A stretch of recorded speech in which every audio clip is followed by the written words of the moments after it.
स्वागत है दोस्तों आपका आज के इस एपिसोड में। और आज हम बात करने वाले हैं एक ऐसे गाने की जिस गाने के लिए लक्ष्मीकांत प्यारेलाल मोहम्मद रफ़ी की आवाज़ पर अड़ गए। ये रेशमी जुल्फें शरबती आंखें देख कर जी रहे हैं। उनका कहना था कि ये गाना किशोर कुमार नहीं बल्कि सिर्फ और सिर्फ मोहम्मद रफ़ी ही गाएंगे। दोस्तों, साल था 1969। हिंदी सिनेमा में एक ऐसा दौर शुरू हो चुका था जब एक नए अभिनेता का नाम हर तरफ सुनाई देने लगा था और वो अभिनेता थे राजेश खन्ना। 1969 में आई फिल्म आराधना की कामयाबी ने राजेश खन्ना को रातों रात एक बड़े सितारे के रूप में स्थापित कर दिया था और इस कामयाबी में किशोर कुमार की आवाज का भी बहुत बड़ा योगदान था। मेरे सपनों की रानी कब आएगी तू चलिया। किशोर कुमार की आवाज राजेश खन्ना की पहचान बनने लगी थी, लेकिन इसी दौर में एक ऐसी फिल्म आई जिसने यह साबित कर दिया कि राजेश खन्ना की स्क्रीन पर्सनालिटी के साथ सिर्फ एक ही गायक की आवाज नहीं जुड़ी थी। और दोस्तों, वो फिल्म थी दो रास्ते। साल 1969 में ही आई फिल्म दो रास्ते हिंदी सिनेमा की उन यादगार फिल्मों में से एक थी जिसने राजेश खन्ना के बढ़ते स्टारडम को और भी मजबूत किया। मिल गए नैना से नैना, क्या बात हो गई। इस फिल्म का निर्देशन और निर्माण मशहूर फिल्मकार राज खोसला ने किया था। गीत आनंद बख्शी ने लिखा था, जबकि फिल्म के संगीत की जिम्मेदारी लक्ष्मीकांत प्यारेलाल की जोड़ी ने संभाली थी।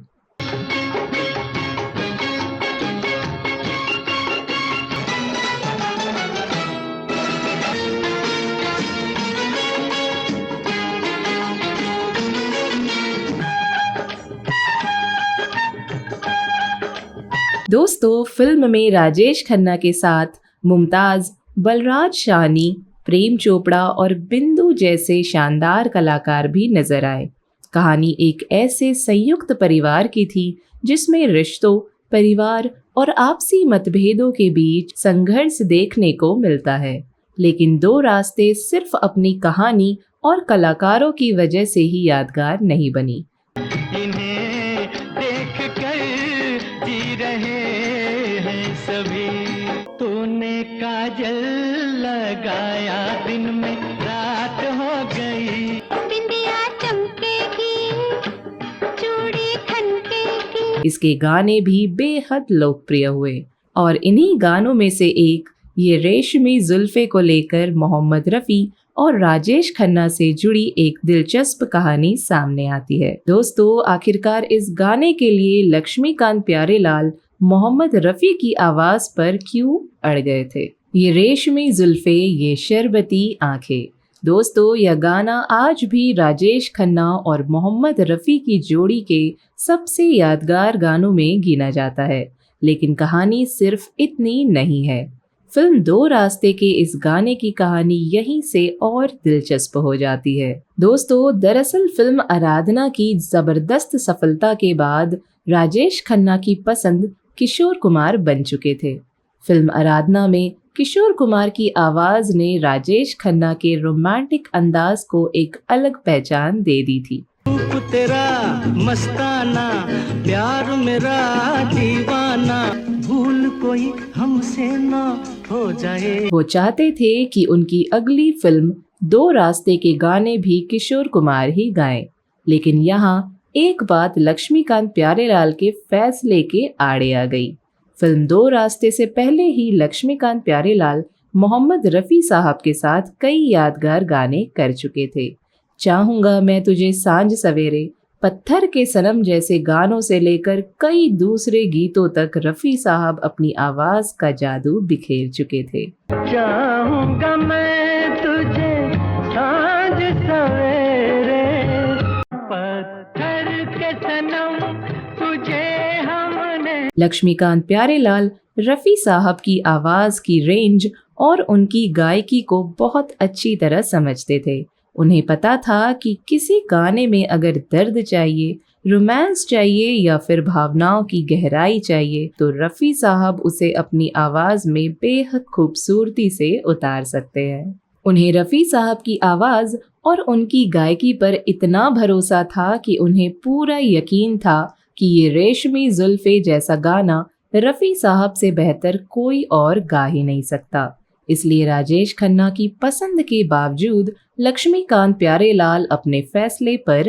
अड़े रहे। उनका कहना साफ था, इस गाने को किशोर कुमार नहीं बल्कि मोहम्मद रफ़ी ही गाएंगे। दोस्तों, लक्ष्मीकांत प्यारेलाल के सामने राजेश खन्ना की सिर्फ पिछली सफलता नहीं थी, उनके सामने था गाने का मूड, धुन और पर्दे पर अभिनेता की अदाकारी। और इसी वजह से ये रेशमी जुल्फे के लिए मोहम्मद रफ़ी साहब की आवाज ही चुनी गई। इन्हें देख कर जी रहे हैं सभी। दोस्तों, रफ़ी साहब ने इस गाने को जिस अंदाज में गाया उसमें एक खास तरह की शरारत, नज़ाकत और रोमांस था। उनकी आवाज़ राजेश खन्ना के चेहरे पर इस तरह बैठी कि दर्शकों को यह महसूस ही नहीं हुआ कि पर्दे पर मौजूद अभिनेता की आवाज़ किसी दूसरे गायक की है। जुल्फे मगरूर इतनी हो जाएगी। गाने की शुरुआत से ही रफ़ी साहब की आवाज़ में वह नरमी सुनाई देती है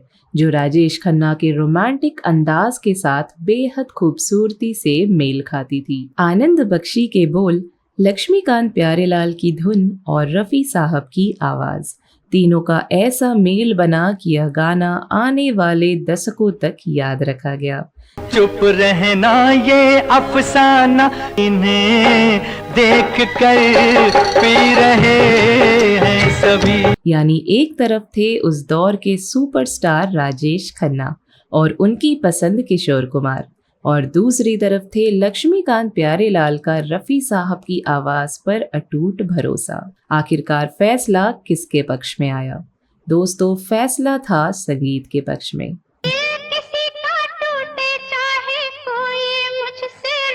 जब रफ़ी साहब ने इस गाने को अपनी आवाज़ दी तो उनकी आवाज़ में ऐसा जादू आया कि ये रेशमी जुल्फ़े आज भी मोहम्मद रफ़ी के सबसे यादगार रोमांटिक गानों में गिना जाता है। इन्हें देख कर जी रहे हैं सभी। और नतीजा था एक ऐसा गाना जिसे आज भी लोग उतनी ही मोहब्बत से सुनते हैं। दोस्तों, 1969 में आई फिल्म दो रास्ते उस साल बॉक्स ऑफिस पर जबरदस्त सफलता हासिल की और राजेश खन्ना के स्टारडम को और भी मजबूत कर दिया। दो रास्ते बॉक्स ऑफिस पर ब्लॉकबस्टर साबित हुई। 1969 की भारतीय बॉक्स ऑफिस कमाई में यह फिल्म दूसरे स्थान पर रही। फिल्म की सफलता ने राजेश खन्ना की उसी साल की लगातार बड़ी सफलताओं को और भी मजबूत किया और उन्हें हिंदी सिनेमा का पहला बड़ा सुपरस्टार बनने की दिशा में तेजी से आगे बढ़ाया। यानी दो रास्ते सिर्फ एक पारिवारिक फिल्म नहीं थी, यह राजेश खन्ना की स्टारडम, लक्ष्मीकांत प्यारेलाल के संगीत और मोहम्मद रफ़ी की जादुई आवाज के खूबसूरत संगम की कहानी भी थी। खासकर ये रेशमी जुल्फे आज भी इस फिल्म की सबसे यादगार निशानियों में शामिल है। ये कर देंगी दीवाना, इन्हें देख कर जी रहे हैं सभी। दोस्तों, अगर आपको ये वीडियो अच्छी लगी हो तो वीडियो को लाइक करें, शेयर करें और चैनल को सब्सक्राइब जरूर करें। मिलते हैं आपसे अगले एपिसोड में।